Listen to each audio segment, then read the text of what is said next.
I thought I was going to make it through without crime. Nope.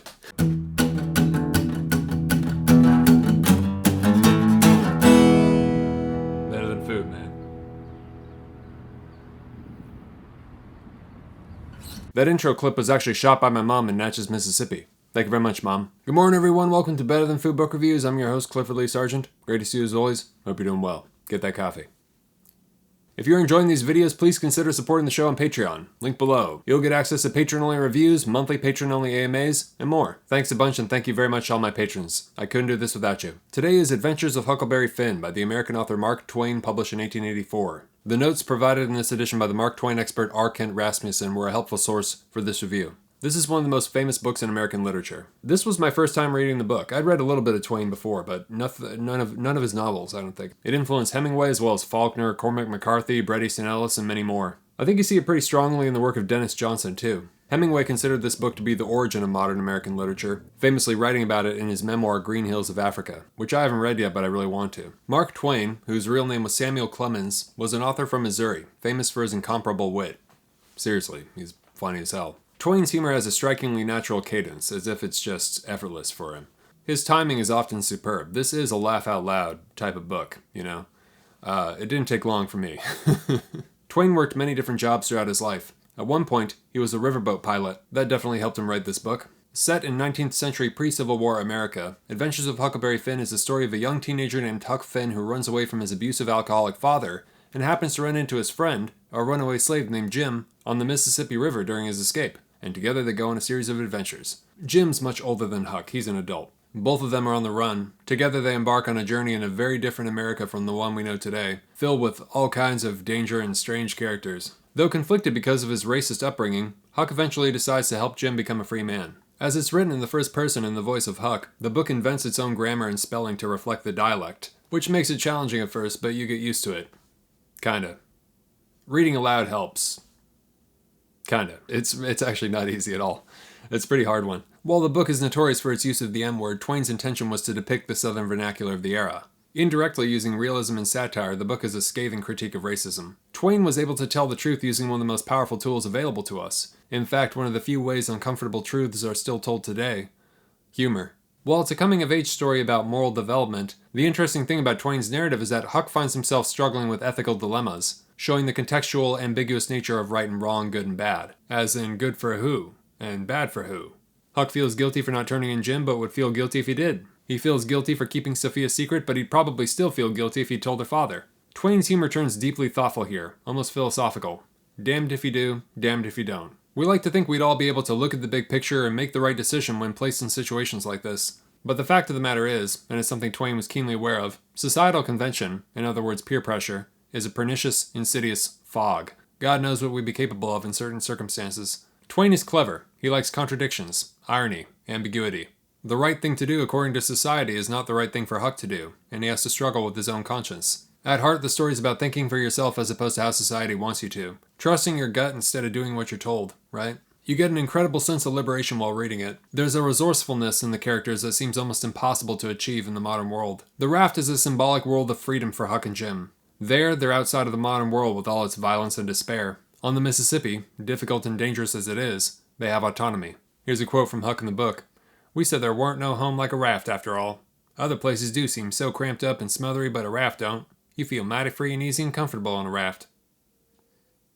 It's a tall tale full of tall tales. Twain was influenced by Don Quixote by Cervantes, and it shows, not only in the narrative style but also in the humor. Don Quixote is also a very funny book. When Huck feels guilty that he's helping Jim become a free man, this perfectly demonstrates Freud's theory of guilt, found in his book Civilization and Its Discontents, wherein social norms are internalized by an individual's tyrannical superego, which torments the individual to no end, very similar to Huck's conscience. Societal standards have been drilled into Huck. Twain shows us how a culture can insidiously warp a person into thinking they're doing the right thing or wrong thing, when the opposite is true. We're programmed to seek social validation for safety. Ultimately, that's the law we all adhere to, unless we're very stupid or very brave. Huck is mostly the latter. Sometimes the right thing is the wrong thing. Twain enjoys contradictions both in humor and philosophy. There are strong Southern Gothic elements in Adventures of Huckleberry Finn. Huck confronts his own death several times in the book, and once he reveals that he's haunted by the death of a boy whose name rhymed with his. This adds gravity to the narrative. While humorous, it's also dark. The contrast makes the book something marvelous. Some of this material came from Twain's real life too, such as the murder of Boggs. As the excellent notes in this edition by the Mark Twain expert R. Kent Rasmussen inform us, Twain actually witnessed a murder like that when he was a boy. He was haunted by the man struggling to breathe after they laid a heavy Bible on him after he'd been shot. Twain, however, does not enjoy dwelling on the macabre, as can be seen in a very funny passage wherein Huck reads the poems of a death-obsessed deceased young woman. You almost wonder if it's a dig at Poe or something. She's very Poe-like. She's totally morbid. It's it's very funny. Everything about her is gloomy. There's an omitted chapter included as an appendix in this edition called the Raft Episode, wherein Huck spies on a river raft filled with rugged men and we're told the ghost story. It's a shame he didn't keep it in there, actually. I think it's one of the better chapters in the book. And I think when the men are challenging each other to a fight, we might be able to spot the origins of Cormac McCarthy's Blood Meridian in the fighting language the men use to hype themselves up, right? It's pretty epic. The strongest part of the book is right after Jim is captured, when Huck decides that, regardless of what God or society think, he is going to save his friend. So Jim gets captured and Huck starts battling with his conscience, feeling guilty about not telling his owner, Miss Watson, where he is, because helping to free a slave is considered stealing someone's property at the time. It's considered to be a sin, and Huck knows what happens to sinners. Huck has it drilled into him living in Southern Christian society. To be an abolitionist in the South at that time would have been considered a sin. So Huck writes a letter informing Miss Watson where Jim's at, and momentarily, he feels better. But then he comes to his senses. Jim is his friend. The following part from the book begins when Huck's looking at the letter he wrote to Miss Watson, deciding what he's going to do, right? Is he going to turn Jim in or not? It was a close place. I took it up and held it in my hand. I was a-trembling because I'd got to decide, forever, betwixt two things, and I knowed it. I studied a minute, sort of holding my breath, and then says to myself, all right then, I'll go to hell, and tore it up. That's one of the best moments in American literature. You see, Huck thinks that by going against society, he's going against God, which means he's going to hell. Huck decides that he'll save Jim even if it means he'll go to hell, which he believes in. This is Huck becoming wise. Huck becoming a man, right? Not only a man, like a very strong man. A man of independent character. Very, very, very mature for his age. That got me. I cried pretty hard for some time. That's one of the best moments in American literature that I have ever read, you know? That makes the whole book worth it. There's a purity in his decision that is overwhelmingly moving, and a courageousness, you know, a bravery. You know, that's what the book is all about. It just summarizes the whole thing, right? Thinking for yourself. And choosing your friend over society. And that's really beautiful. I was doing so good. You know, and it's another confrontation with death, in a way. Everlasting pain and damnation, as long as he saves Jim.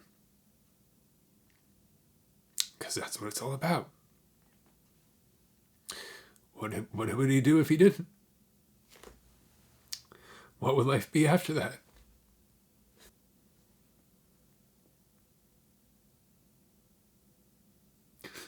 Oh, shit. That's a pretty good metric to tell if a book is good or not. Is if you start just like, you know, bawling your eyes out. I thought I was going to make it through without crying, but nope. That one gets me, man. That's heavy. That's heavy. At that age, deciding that you're going to go to hell to save your friend, you're going against all of society, right? The whole thing. You're going against systematic racism based on your own experience because you know it's bullshit, right? He doesn't even understand what the whole thing is, but he knows, right? He knows. He feels it. Now, in his memoir, Green Hills of Africa, Hemingway says that anyone who is reading this book should stop after Jim is captured. I am sad to report that Hemingway is 100% correct. I would say stop after Huck decides to go save Jim, but that's, you know, it's essentially the same thing. It's the same part of the book. Because what happens thereafter annihilates the reading experience. I have never seen a novel fall so far out of orbit in my life. It's a catastrophe. It's a miserable slog the rest of the way. Stale jokes and clunky storytelling. I hated it. Because what happens is Huck reconnects with Tom Sawyer. And Huck indulges Tom Sawyer's excruciatingly fanciful ideas on how to make Jim's escape more dramatic. how to give it more flair, right? In what seems like an homage to Don Quixote, but it reads like a mean-spirited joke on Jim, because of all the shit he's got to put up with, just because Tom wants to up the drama. He does kind of get his comeuppance, though. The problem is, it's just not funny. It's dumb and boring and cruel, not only to Jim, but also to the reader. So we have to take that into account, but don't let that stop you. The book is well worth it. Better Than Food, 4 out of 5 coffees. I highly recommend it. It was 5 out of 5 before Tom Sawyer showed up. It's a gritty southern odyssey with some heavy themes and great humor. So you should read it. Anyone who enjoys American literature. If you enjoy William Faulkner, Cormac McCarthy, and Flannery O'Connor, check it out, for sure. And Hemingway, of course, goes without saying. In Adventures of Huckleberry Finn, Huck is always navigating a messy, unpredictable world. Every choice on the river requires him to think for himself, notice patterns, and figure out what actually works. The sponsor of today's show, Brilliant, is a learning platform that helps people develop that kind of problem-solving thinking in math, science, and computer science. It focuses on interactive problem solving, letting you explore concepts and see how they fit together instead of just memorizing formulas. The platform has courses like coordinate geometry, which give learners a chance to experiment with points and lines and work through problems at their own pace. It's designed to help anyone build intuition and understand concepts more deeply. When the world is unpredictable, the best tool you can have is a sharper mind. Brilliant can help you get there. You can try Brilliant for free at brilliant.org/betterthanfood or scan the QR code on screen, and the link is also in the description. Brilliant is offering 20% off an annual subscription for viewers of this channel, which gives you unlimited daily access to everything on their platform. And thanks very much to Brilliant for sponsoring the show. And I'll leave it there for today. Please subscribe if you have not already so you can see me lose my shit over more great books, and hit the thumbs up if you enjoyed this, and always remember, die reading. Alright. Thanks for watching. Great to see you. Happy holidays. Talk to you soon. Ciao!